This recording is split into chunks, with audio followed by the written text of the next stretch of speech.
আজকে মাম্মামকে করে দিলাম সুস্বাদু হেলদি খিচুড়ি, আর তার সঙ্গে বেডরুমটা ভালো করে পরিষ্কারও করে নিলাম।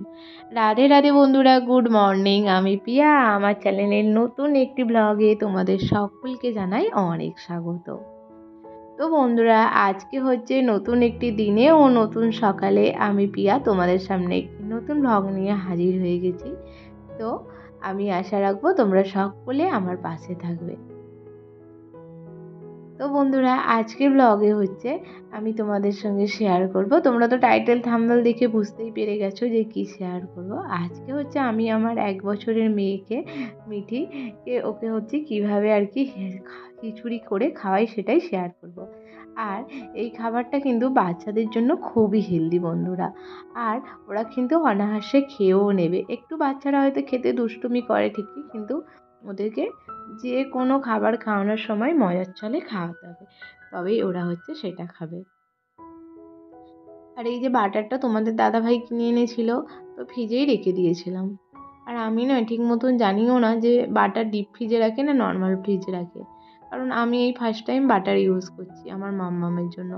আর না হলে আগে আমরা সেই রকমভাবে, সত্যি কথা বলতে কি লজ্জার কোনো কিছুই নেই, বাটার খাইনি, যা হতো ঘিয়ের ওপর দিয়ে হতো আর কি, গাওয়া ঘি। তো বন্ধুরা, মাম্মামের জন্যই আমি আর কি ফোনে দেখি সব দিদি ভাইরা বাচ্চার জন্য বাটার ইউজ করে, তো আমিও মাম্মামের জন্য বাটার ইউজ করি। আর আজকে মাম্মামের খিচুড়িটাতে দিয়েছি একটু আলু, শাক, তারপর এখানে তো দেখলে কুঁদরুই, টমেটো, কুমড়ো, গাজর সব কেটে নিয়েছি। নিয়ে আমি এই যে ছোটো যে এগুলো হয় আর কি প্রেশার কুকার, তো তাছাড়া লো ফ্লেমে দিয়ে একটু বাটার দিয়ে দিয়েছে, দিয়ে যে সবজিগুলো আছে একটু ভালো করে নেড়ে নিচ্ছি। কেন বলো তো, বাচ্চাদের খাবারে আর কি ওদের মুখেও আর কি টেস্ট না লাগলে ওরা কিন্তু খেতে চাইবে না। আর একটু সামান্য হলেও সামান্য নুন দিয়ে দিচ্ছি। যদি না টেস্টি খাবার হয় তাহলে আমরা কি খেতে চাইবো বলো, আর বাচ্চারাও ঠিক তেমনই। তো বন্ধুরা, ওইদিকে সবজিগুলো ভেজে একটু জল দিয়ে দিলাম। আর তারপরে আমি আর কি ভাতের সঙ্গে ভাত করে নিই, সেই ভাত আর কৌটোতে মাম্মামের জন্য ডাল দিয়ে দিয়েছিলাম, আলু দিয়ে দিয়েছিলাম। তো সেইগুলো এখন প্রেশার কুকারে দিয়ে ওইদিকে সিদ্ধ বসিয়ে দিয়ে আমি মাম্মামকে এখন স্নান করাতে চলে এসেছি। আর এখন যেহেতু বর্ষাকাল, কখন বৃষ্টি হয় কখন বৃষ্টি হয় না, তো সকালবেলা এক পশলা বৃষ্টি হয়েই গেল। আর দেখো সারা রাস্তা পুরো একদম প্যাচ প্যাচ করছে। যাই হোক বন্ধুরা, মাম্মামকে স্নান সারিয়ে নিয়ে চলে এসেছি মাম্মামের খাবারটা নিয়ে। আর মাম্মামের কিন্তু সব থেকে ফেভারিট জায়গা আমাদের অপুর ঘরের দালানে। আর এই যে গাছটা দেখতে পাচ্ছ, গাছটার আর কি গাছের নিচে অনেকগুলো নুড়ি নুড়ি যে কচাগুলো হয় না, সেই রকম কচা আছে। আর মামাম সোনা ওইগুলো নিয়েই কিন্তু খেলতে খেলতে খেয়ে নেয়। একটু হয়তো দুষ্টুমি করে ঠিকই, কিন্তু আবার একটু ওর সঙ্গে মজা করে, ওর সঙ্গে গল্প করে, নানান ধরনের কবিতা বলিয়ে যদি খাওয়াই কিন্তু ও খেয়ে নেয়।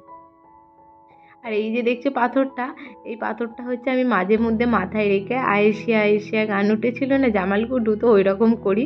ওই জন্য ও ওইটা নিয়ে শুধু ওই রকম করছে, আর ও ভাবছে যে মাম্মাম কেন আজকে মাথায় দিচ্ছে না ওটা, ওই জন্য ও পাথরটা নিয়ে আমার মাথায় দেওয়ার চেষ্টা করছে। তো বন্ধুরা, আমি আর কি সকালবেলা তো এমনি উলু উলু করে ঘর পরিষ্কার করে দিয়ে চলে গিয়েছিলাম। আর ভাবলাম যে আজকে মাম্মামকে খাইয়ে দাইয়ে ঘুম পাড়িয়ে দিয়ে আমি স্নানটা সেরে বিছানাটা ভালো করে গুছাবো। তো মাম্মামকে ঘুম পাড়িয়ে দিয়েছি, দিয়ে আমি স্নান করে আসলাম, খেয়ে আসলাম, আর এসে মাম্মামকে পাশের ঘরে ঘুম পাড়িয়েছি। দিয়ে আর আমি দেখো এখানে চলে এসেছি আমার বেডটা ভালো করে পরিষ্কার করতে। কি বলো তো বন্ধুরা, আর নামেই বর্ষাকাল, যে হারে যে গরম বলবার মতো নয়।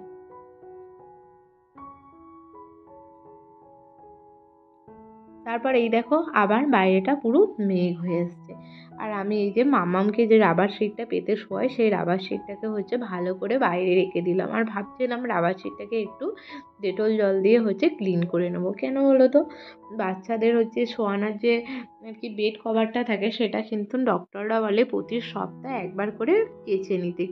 তো প্রতি সপ্তাহে সেরকম আর কি যাদের গায়ে র্যাশ বেরোয়, চুলকানি হয়, ঘামাচি হয়, তো আমার সেই রকম মামামের কিছু প্রবলেম হয়নি, তো সেই জন্য আর আমার ওই রকম করি না। আমি বেশি ডেটল জল একটা বাটিতে ডেটল জল নিয়ে এসে একটা ফ্রিজে গামছা কিংবা কোনো কিছু কাপড় দিয়ে মুছে নিয়ে আর একটুখানি দড়িতে মিলে দিলে শুকিয়ে যায়। আর প্রতি মাসে আমি কিন্তু একবার করে ওটা কেচে নিই। তারপর দেখো, তোমাদের সঙ্গে গল্প করতে করতে আমার বেডটা কিন্তু ক্লিন করা আর কি, ক্লিন তো করেই নিয়েছি, আর নিয়ে পরিষ্কার করে গুছিয়ে নিয়েছি। আর এই যে এইদিকে আমার না সত্যি কথা বলতে কি, খাট গুছোতে ভালো লাগে কিন্তু এই ধারগুলো মুছতে না একদম ভালো লাগে না। আর কি হাতে লাগে জানো তো, আর বক্স খাটে কিন্তু এই প্রবলেমটা বেশি হয়। তো বন্ধুরা, এই যে চিরুনিটা কিন্তু আমাকে প্রচুর হেল্প করে, আমার হাতে লাগেই না। আমি এই চিরুনিটার যে পিছন দিকটা সরু মতো আছে, এইটা দিয়েই কিন্তু মুজি। আর বেশ আমাকে চিরুনিটা উপকারও করেছে। এই চিরুনিটা ছিল তোমাদের দাদা ভাইয়ের আর কি বিয়ের আগে, তো সেটাই ঘরে ছিল। আর এই যে বালিশগুলোকে ওয়ারটা লাগিয়ে নিলাম, নিয়ে বালিশগুলোকে এখন রেখে দেবো। আর কি বলো তো বন্ধুরা, এর ঘর দুয়ার পরিষ্কার করে গুছোনো থাকবে, সে তোমার যেমন ঘরেই হোক না, তাই না? মাটির ভাঙা ঘরই হোক কিংবা তোমার রাজপ্রাসাদই হোক, যদি গুছোনো থেতোনা থাকে সব জায়গায় কিন্তু দেখতে ভালো লাগে।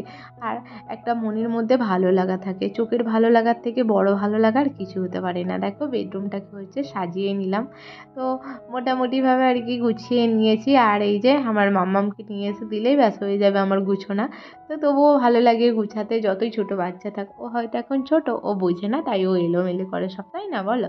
আর তোমাদের তো যাদের ঘরে এখন বর্তমানে ছোট বাচ্চা আছে, তোমরা তো সবই জানো, বলবার কিছু নেই।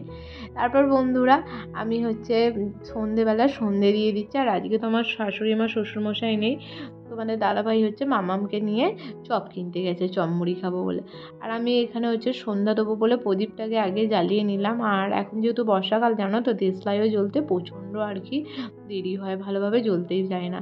তারপরে এখানে প্রদীপটা জ্বালিয়ে নিয়েছিলাম, তারপর ধূপ পুড়িয়ে গেছিলো, বাবার দোকান থেকে ধূপ আনতে গিয়েছিলাম, ধূপ নিয়ে এসে এখন ধূপটা জ্বেলে নেব।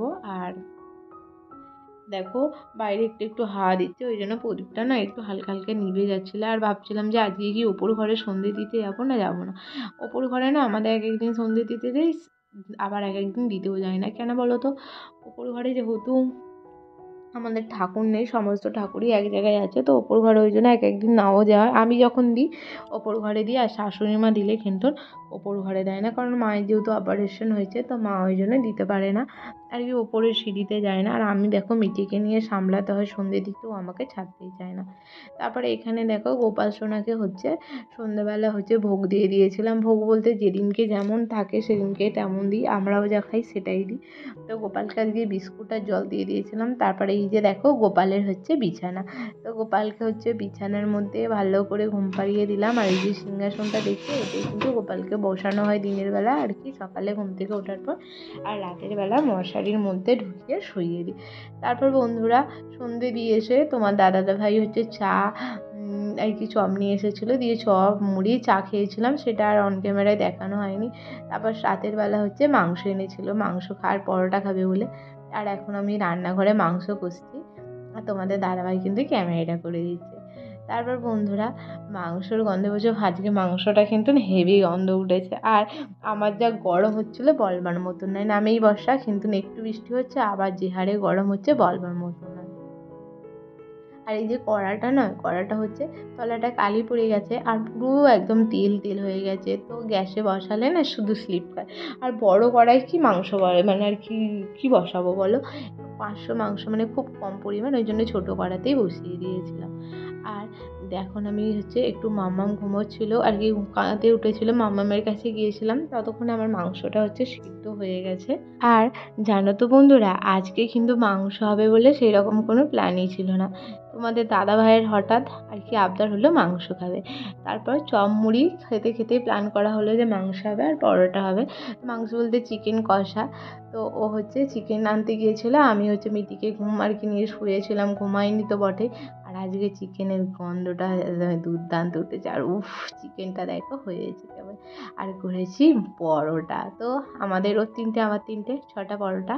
আর এই যে এখানে চিকেন, আমার চিকেনটা দেখে বন্ধুরা যে কী লাগছে তোমাদেরকে কী বলবো, একদম হেব্বি লেগেছে। আর যাই হোক বন্ধুরা, আজকের ব্লগটা হচ্ছে আমি এখানেই শেষ করব। আর আমাদের তো পরোটা আর চিকেন খেতে ভীষণ ভালো লাগে, তোমাদের দাদাভাই বেশি ভালোবাসে, আমিও ভালোবাসি। আর যাই হোক তোমাদের কেমন লাগে জানিও তো। টাটা, সবাই ভালো থেকো।